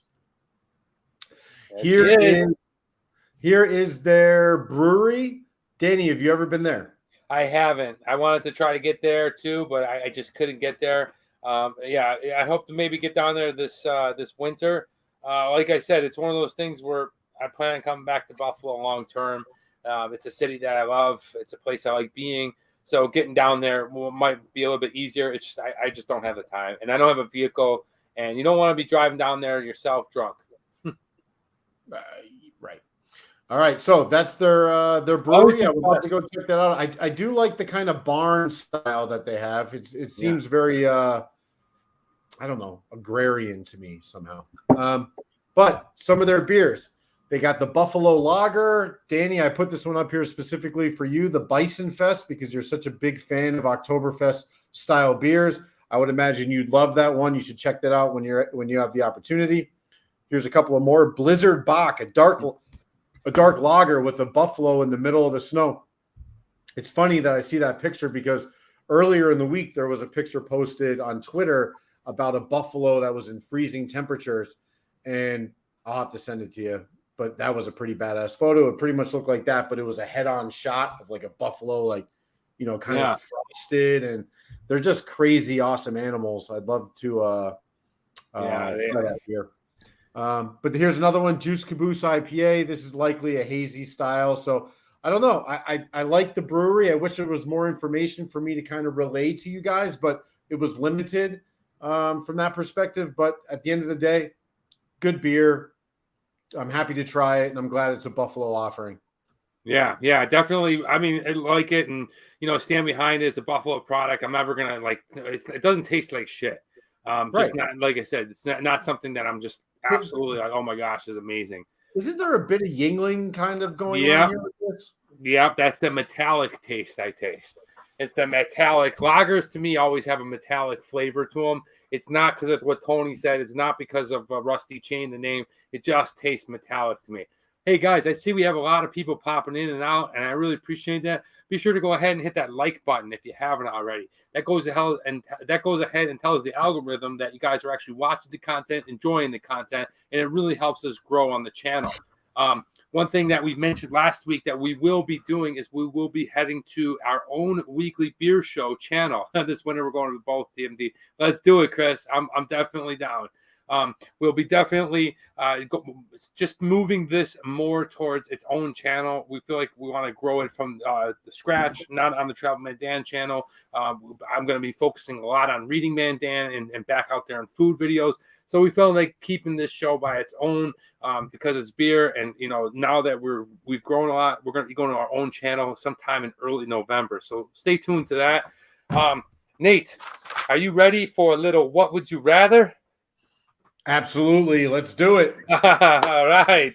Well, get ready. It's Barrow's favorites. It's my favorites. It's maybe Nate the Van Weck's favorites. It's What Would You Rather, guys. There's no right or wrong answer. This is the Buffalo edition. Feel free to go ahead and let us know in the comments what you think, or wait till the show's over and comment afterwards, because that is the 3 equalizers. Obviously, the number one thing that tells YouTube you're watching is, well, you're watching. Okay? Your watch time. Okay, that really helps us. Okay, there's analytics that go into this, behind this, and I'm letting you, I guess I'm peeling back the curtain of YouTube. That's number one. Number 2 is the comments and the likes. Okay, those really tell, because the 2 are matched up against each other, but with each other. One says, okay, they're watching it. One says they're liking it. One says they're commenting it. It's like the triangle of engagement. Right? So I had a blast last weekend. Thank you, Dave. We had a blast having you on. We're going to bring you back for sure. And thanks again for sending us the beer. So if you want to comment now, comment later, let us know. It's time for What Would You Rather, Nate? And I got a disgusting one for number 5. All right, here we go. Where would you rather go? To a little bit of place called Niagara-on-the-Lake. Check this place out. This is on the Canadian side. It's called Niagara-on-the-Lake. It's basically the Napa or the wine area of Ontario. It's beautiful winery right there. Most popular for, if you don't know this, it has the best in the world, as they say, of ice wine. If you don't know what ice wine is, it's basically when the grapes start to get their first frost. They're not fully grown and ripe, Nate. So they're little tiny ones. They're smaller, and they got frost on them, and they pluck them early. So they're super condensed with sweet juice. And they make it, and it's almost like a beer bottle. If you ever seen in wine areas and stuff like that where you buy the wine, you'll see everything's a regular bottle of wine. Okay, it's not funky bottles and stuff like liquor. But then you get to the really smaller, thin ones. That's ice wine. That's where this area is most notoriously famous, not just in Western New York, not just in the United States, but worldwide. Ontario. Niagara-on-the-Lake is just a cute community on the Lake Ontario. I was there yesterday on the American side having a fish fry, but really cool. You can see the buildings there. That's some type of hotel. You see the winery. Really cool place. Definitely famous here in Western New York. Or would you like to go to Fort Niagara? Look at this place. Yeah. Okay. It was an old fort to guard the waterways during the French occupation into Canada, or so. I don't know the full. I have to go to BC on something like this. It's been a long time since I visited that. We were going to go ahead and film Travel Man Dan there, but look how cool that is, Nate. Look at that old Erie fort on the lake like that. Oh, yeah. It's just a cool thing that I appreciate it much more now because I'm not in 5th grade and chasing girls around, and I don't want to be in trouble. But really cool place, Fort Niagara or Niagara on the Lake. Both are on Lake Ontario. Well, there's a lot to do at Fort Niagara, but I'd have to go to Niagara on the Lake. I love drinking wine in places like that. I love to stroll up and down the cute little community. It's just a cool, neat little town. Definitely would choose Niagara on the Lake, but I'm going to go and film both one day. Nate, where would you rather go? Fort Niagara. Yeah? Yeah, that looks. I don't really care for ice wine, so that's not going to draw me in. But that picture right there, that looks pretty cool. I'd like to check that out. So yeah, for me, Fort Niagara. It's funny that you spelled it like that because a lot of people missed the one A like you did. So it's Niagara. You know how I spelled this? Huh? How you wrote it to me. I got him. It worked. Well, I just casted that out there. I was like, let me just catch this dude. If you look at the paper, I erased it a little. I got you hook, line, and sinker. Yes. All right. What would you rather? Part 2. Who are you going to go with, guys? Both famous actors. Which career would you prefer more? How about Mr. Sorrel Book? Okay. Otherwise known as Boss Hog. Okay, I have that Boss Hog toy. I'll tell you what, it's funny because Boss Hog is from Buffalo and they got a really different. Is he? Yeah, he's from Buffalo, New York, and he's got a different accent like me, but he did Boss Hog, and he's like, it's just amazing. He was on a very famous show called Dukes of Hazzard. If you don't remember, he was the antagonist. He was the guy that was basically going after the 2 Duke boys. He was the oil. He was the oil type. The guy with all the money. Yeah, he didn't like the Dukes driving around the General Lee. Okay, he's from Buffalo.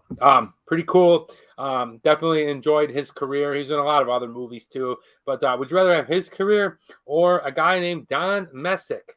Okay, Don Messick was the many voices. Okay, but most notoriously known as Mr. Scooby-Doo. All right, Mr. Scooby-Doo. He was Papa Smurf's voice. He was Boo Boo.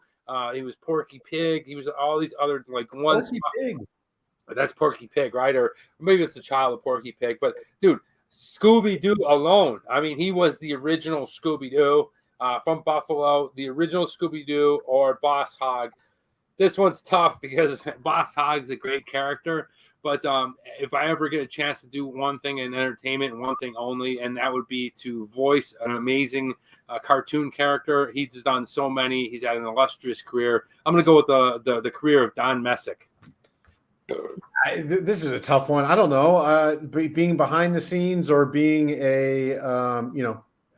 being a star through your voice, but these are really the stars. Porky the Pig, the little bear. I forget who that bear is. Boo Boo. Hey, Boo Boo. Sorry, Papa Smurf and Scooby-Doo, or be the guy that's actually the character. I'd probably choose whatever Boss Hogg's name is. So for me, Boss Hog. His name is Boss Hog. No, I mean in real life. Oh, no, Sorrel Buck. There you go. No, Yes, I mean, look, there's nothing that's behind the scenes of Don Messick. You have to be an actor. Like, he's in there acting away. And voiceover stuff is hard. It's a hard. If you acting is hard to crack, whoa, voiceover. Because look at this guy. Imagine if you were your own character, you'd have Sorrel probably could play Porky Pig. You would definitely be Boo Boo. And I don't know. I would probably be Papa Smurf, and somebody else, maybe Don Messick, will be Scooby. So 4 different actors, right? But here's a guy that's doing 4 people at once. So tough nut to crack into voiceover because they don't need you. They got this guy. He can do multiple, But anyway, moving on. Those guys from Buffalo, both of them. That's awesome. Cool. Time to go with today's food. Which would you rather have? Now, Buffalo is predominantly, I would say, especially back when I was growing up, a very Catholic area. But one thing that comes with Catholic is Lent. If you don't know Lent, you can't eat meat on Friday. You can have fish, hence the fish fry. Dude, look at that thing, dude. That thing is monstrous. That is a beauty right there. That is a beer-battered fish fry. Okay, there is another one. And I'm going to give you the last one is one that I ate yesterday, which was awesome. Okay, I had the panko. Look at this one. I had panko. Oh, you can't really see it that much. This is from the Sunset Grill. Okay, flippity-doos. And that was beautiful. I love it. They put it with the coleslaw. The fish is usually haddock. You got a tartar sauce, your lemon. It's a Buffalo staple, the fish fry. Or would you rather have this weird little concoction? Stuffed banana peppers. Look at that. You got a little mutts. You stuff it in there. A little bit of whatever cheese you like. They're baked perfect. Is that cheese right there? What's it? That's cheese on the inside? Oh, yeah. I thought it was like some kind of like ground pork or something. No, you can put it in there. I've seen people over the years get elaborate. See how you can spread on the bread. Now, some of those banana peppers are sweet all the way through. Every once in a while, you'll get them hot. They're pretty good. There's different style of it, so you can see a lot of the cheese boiling in there. Really good. You eat them on that bread like that. That's one way to eat it. That's a little fancier. People typically in Buffalo just put them on their plate and eat them. But there it is. Stuffed banana pepper is kind of a Buffalo thing. And it's popular all over, but I don't know. I see it a lot in Buffalo. This one's tough because I like them both, but I'm going to go with the fish fry. I love a good fish fry, man. It is like just awesome. Nothing better than it. What about you, Nate? I'm going to go with the fish fry with the caveat. If I can have the fish fry without those fries and throw these things on the plate instead, I'd be much happier. We'll throw what? The banana peppers? Yeah, give me that as opposed to the French fries. I do like fried fish. But I don't know. It's going to be tough. If it wasn't filled with cheese, I would be more pro the banana pepper. But the fact it's cheese kind of cheapens it for me a little bit. So I'm going to go fish fry. Okay. It's funny that you said that because I ate about a third of my fries yesterday. I just can't do it. I can't eat a plate of fries anymore. Too much, man. It's just like they give you too many. It's just too heavy. I don't know. But they both look great. But I guess fish fry with the side of these peppers. Yeah, that sounds nice. I'll take that. All right, going with my mouth to say yes. I'm going with number 4, guys. Which would you rather? We're gonna say because there's a lot of things you could say with this one, but which would you rather be a professional athlete taking your team to the championship and winning it for your city? And would it rather be football or hockey? Okay, hockey right there. That's the Buffalo Sabres. That's Alex Tuck on the right. On the left is Tage Thompson, my favorite player. I'm sorry, Twin. I know you don't like a fast stick handler at 6'8". I think he's great. Really proved it this season, although we were on a subpar team. Hockey would be an awesome sport to play. I love hockey. Grew up with it. I never played it because it was always it would carry over into baseball season. So I never really played it. We kind of dipped in the middle of football and baseball. But then, or would you choose to play a little football, a little American football? Allen goes out. He's got Gabriel Davis on the line. Oh, he's going to break it. He's on the 10, the 20, the 30, the 40, the 50. I'm going the other way. I get so excited. I'm curious that you chose Gabriel Davis to highlight as opposed to your boy Stephon Diggs. Gabriel Davis was my boy, dude. I liked him. I liked him a lot in his first season. And then I felt like he was underutilized last year because Emmanuel Sanders was there. But I feel like this year they're going to use a lot of Brian Stupid. Oh, sorry. Yes, that's right. That was Brian. Okay, my favorite probably Sabre is definitely Tage Thompson and Dylan Cousins. The question will be irrelevant after season when we win the Super Bowl. But yeah, no, I love Gabriel Davis. I think he's going to have another awesome series. That American rugby, nothing to do with food bad. I would go with football for me. I love hockey, but it's like a 10 to 9.5. It's like for me, crazy as it sounds, is I played baseball the longest, and I love baseball true. Being here in Buffalo, it's we don't have a professional baseball team, so I've always wanted the Bills and the Sabres to win more than anything. But if I had to pick one, it would be the Bills. Yeah, I mean, listen, if the Bills or the Sabres won their respective championships, the Bills winning, I think, carries way more weight than the Sabres winning, and that has to do with just the buzz around football versus the buzz around hockey anymore. Yeah. Hockey and baseball are kind of similar, where they're and the NBA, in my opinion, are kind of, I don't want to say dying off, but they're less impactful as they were back when we were growing up versus football, which they've owned every month of the year for 10 years. And, whether it's the draft, whether it's free agency, whether it's training camp, whether it's the Super Bowl, whether it's any of those months you can think of, it's all about football all year round. That's what people's minds are on. So for me, it would be that. Plus, you guys have smelled the Super Bowl 4 times in a row back in the late 80s, early 90s. Easy, I would buddy. love to see you guys win an actual Super Bowl because your franchise has been feudal since. Not feudal, just been average. It's I been will worse. say this: we're the greatest franchise in the world. I Sure, will that's say this. one. Yeah. We've talked about this before. If it was one Bills Super Bowl or 3 Stanley Cups, I would pick 3 Stanley Cups. All right. I really would. 3. Well, that proves the point of the handicap. You need a handicap to get there. So. Exactly. Yeah, exactly. That's like, like if it was like this, like, Danny, God is going to give you another gift to the world.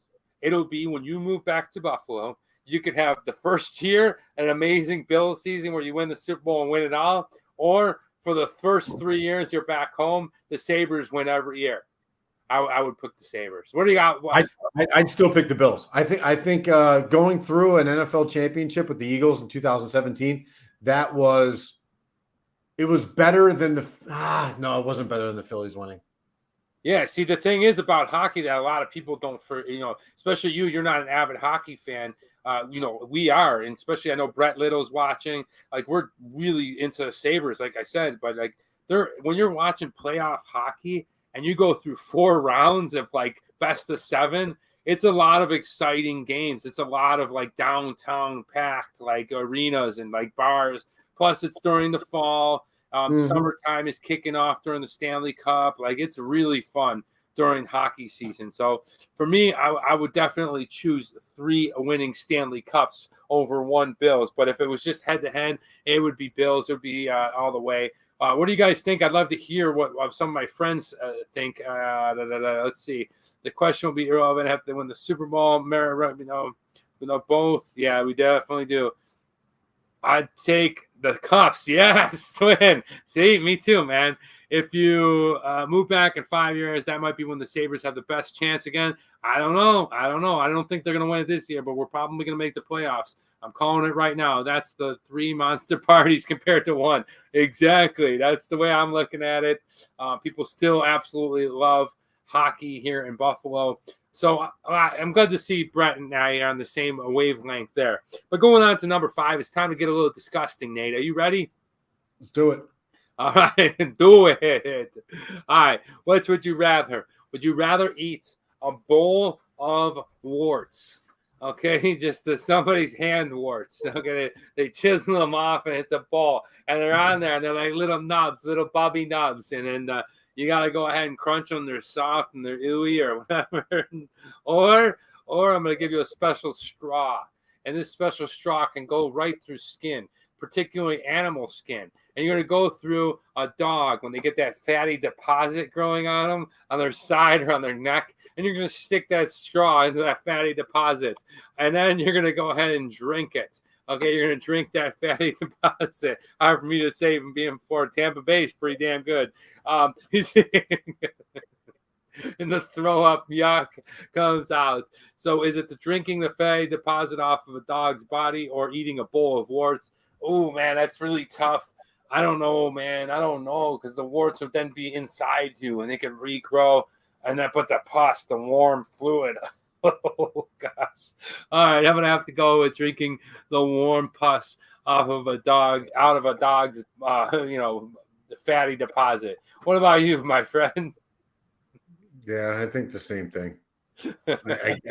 Neither, but I guess if I had to choose one, I would choose the dog. But yeah, you achieved grossness. There's no doubt about that. It's grosser than gross. All right, guys, today's TV's showing up. Twins showing up. Peter, I'm sorry. We need to discuss this later when you came up with this one. I came up with it this afternoon. All right, this is what we're drinking. It's from Flying Bison. It's the Rusty Chain. It's a Vienna style lager, super popular in Buffalo. Nate, let's whack this down and give it a score. I'll give it a quote of the day, of the week, of the show, and we're out of here. I will notice. Very good. We had about 4 or 5 people leave the room when I said, don't feel obligated. Just embrace the weirdness of the show. All right, the taste. Look, I felt like this is one of those strange beers, Nate, that it gets better as the glass goes down. It did have that metallic flavor. It has that lager that it's so consistent with lagers, just right down the middle. Nothing too great, nothing too spectacular. It's going to be a lager, right? I think that's pretty cool. Look, I'm going to give it a score of a 3.5. I felt like it's a good beer, definitely worth trying, and it's above grade of what your macros are. Yeah, so I agree with that last comment. It's above what the macros are. I'd put the macros at zeros. So for me, and listen, they're just not. It's not good beer. I don't know, but this is slightly better than that. So I'll give it a 2.0. 2.0. All right, this was $12 for a 6-pack, so about $2 a beer. I don't know how much it is at the brewery, but that's what it costs. I think that's a great price. I think that's an awesome price. $2 for a good beer. Like I said, it pairs really good with food. I feel like that's where a good beer should be. 4.0.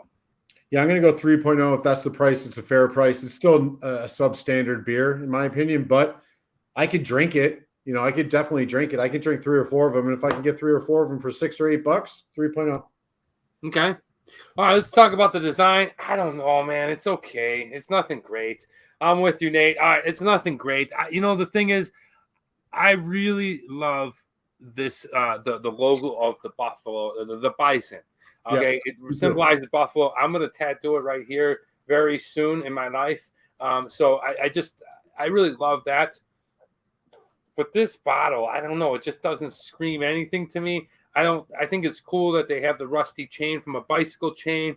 I think that's neat. I think they definitely have spent some time on it. It's a Vienna style lager. It tells you what it is. The brand Flying Bison is the company.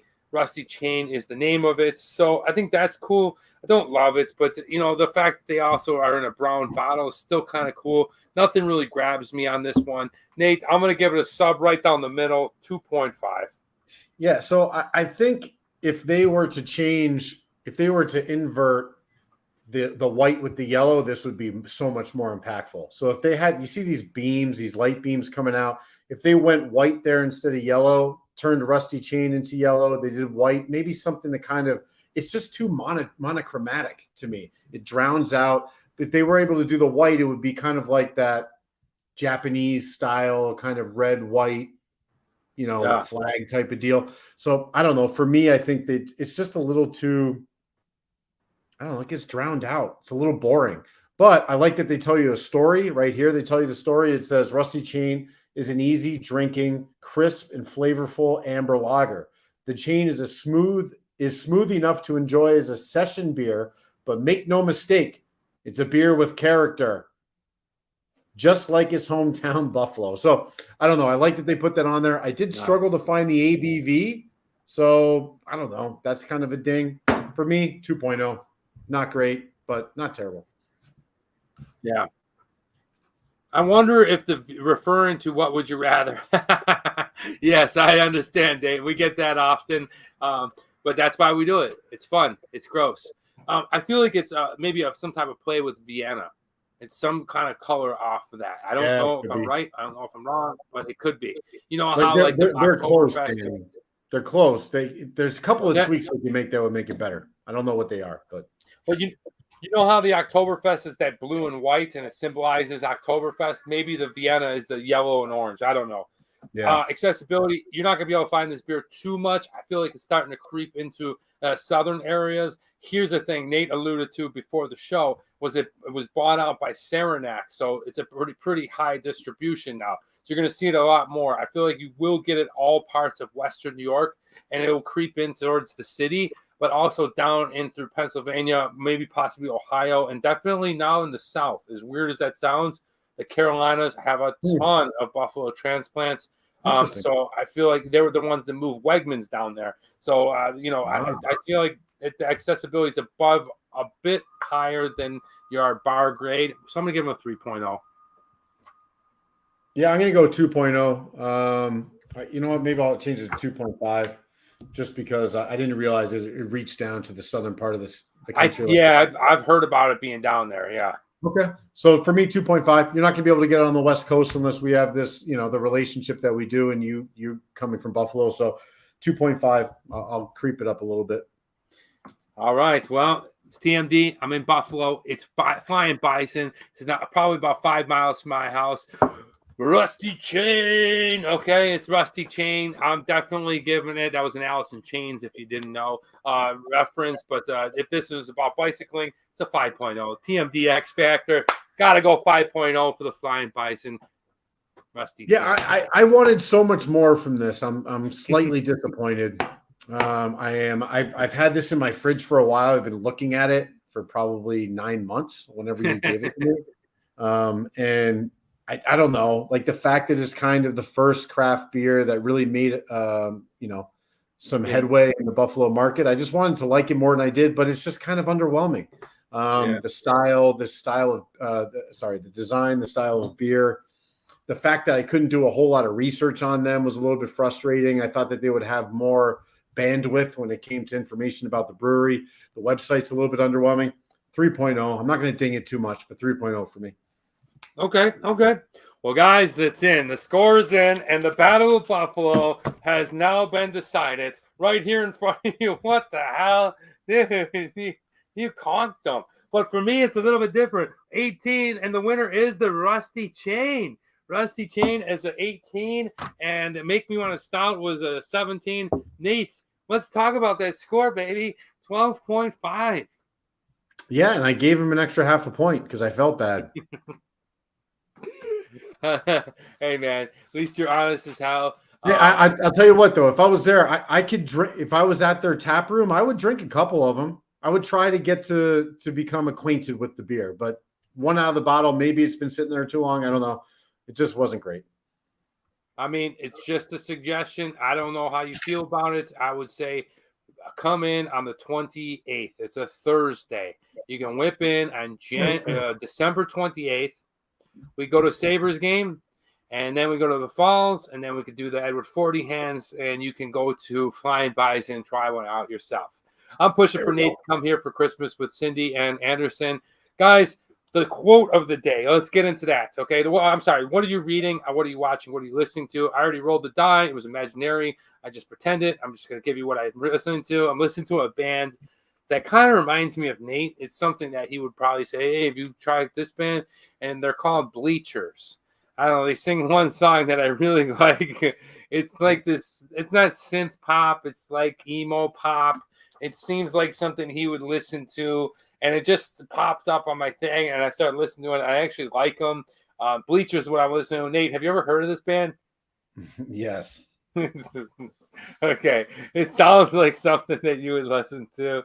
And like, so do you know who they are? Do you know what they? All right, so I'm gonna roll my dice, and it's 2. What am I listening to? It's the Bleachers as well. No, shut up. No, I'm not serious. But since you're gonna bring it up, we're gonna talk about it. Wild Heart, man.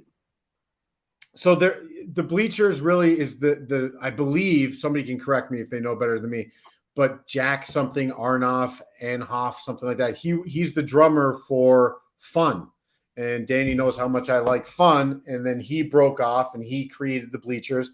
And their famous song is I Want to Get Better, which is a phenomenal song if you've never heard it. But their album, Strange Desire, if you have not checked it out before, they do have a bit of synth pop, but it's a break off of Fun. So if you like them, you'll likely like the Bleachers. I do enjoy them. Thanks for bringing it up. Nice. I had no idea. No idea at all. I like their song Wild Heart. Plowed. What? Plowed. Plowed. Okay, plowed's good. Oh All my right. God, you're going to be plowed by the time I get there. Oh, I'm trying to go out. I'm reading Hiking Waterfalls in New York. Good one. Cousin Zach's. All right.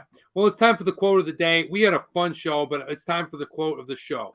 And guys, this one comes to the great Buffalo Bills coach, Mr. Marv Levy. And he said this. He said, what it takes to win is simple. It's not easy. That's it. I love it. I love this quote. It's very simple. It's very true when you think about any aspect in life. It's like it's very simple what it takes to win, to understand what to win, whatever field you're in, whatever to excel, to get better in. And what he's saying is it's not easy. It takes a lot of friggin' work. It's hard work. It's dedication. It's then ambition to continue to grow. And I love this quote now from Marv Levy because, he was a head Super Bowl. I mean, he was a Super Bowl coach, but he never won, right? So he's been to the Super Bowl 4 years in a row, and he understands the importance of it. He has some great players. And whatever it is that you're doing in life, wherever you are in the world, understand that, the idea of winning is very simple. And that is not easy. You're going to have to work for it. You're going to have to, persevere. You're going to have to be determined. You're going to have to be dedicated and just keep going. Whether or not you want to be a successful business owner, whether or not you want to be a successful, medical professional, lawyer professional, law enforcement professional, a beer tuber, whatever it is that you want to be in life, it's not easy, and you got to work at it. And Marv Levy, I love that he said that because he's an awesome coach, but he's a great person as well. He's still alive. Hope to see him again when we win the Super Bowl this year. Hey. Okay. Nate, have you found the Easter egg in today's show? We talked a lot about sports, Buffalo. Have you found the Easter egg, my friend? Is it behind you? It's not behind me. And no, no. I thought maybe it was in the blender. It's smack dab on top of my head. We've oftentimes talked about the Buffalo Sabres and the Buffalo Bills, but I'm wearing an LA Clippers hat. Ah. And those of you who don't know, LA Clippers used to be the Buffalo Braves, but they moved in the early 70s to San Diego for 2 years, and now they're the LA Clippers. And I never lived in a city where they had professional basketball. And when I moved to LA, I wanted to like the Lakers, but there was just something that I wasn't into it. And when I moved back after China, I really dedicated myself to watching more basketball just because I like basketball. I mean, I don't follow like the other sports, but I definitely root for the Clippers. That's my team from Buffalo. This is the All About Buffalo, the Battle of Buffalo show. I hope that you enjoyed it. I have to call Brett Little now. Nate on when? What you gonna do, my man? What are you doing today? I got to clean up the front and the backyard since we've had 3 storms roll in over the last 3 nights, and that's what I'm dealing with. Yeah, it's pretty bad storms, huh? Yeah, a lot of wind, a lot of rain, so a lot of flooding. Well, stay safe out there. Make sure you keep Cindy and Anderson safe. It's great show. Thank you so much, Nate. Thank you to everyone that stopped by, watched for a second, watched for the whole show. We really appreciate the support. We'll be back next Saturday at 10 a.m. Pacific Standard Time. We should have a great guest. That's Nate on WEC. Do you have any closing remarks, Nate? No. See you guys next week. See you next week. Hey, I'll be back in LA. That's Nate on WEC. I'm Travel Man Dan. And remember, it's a big world out there. Make sure you see every bit of it. Hey.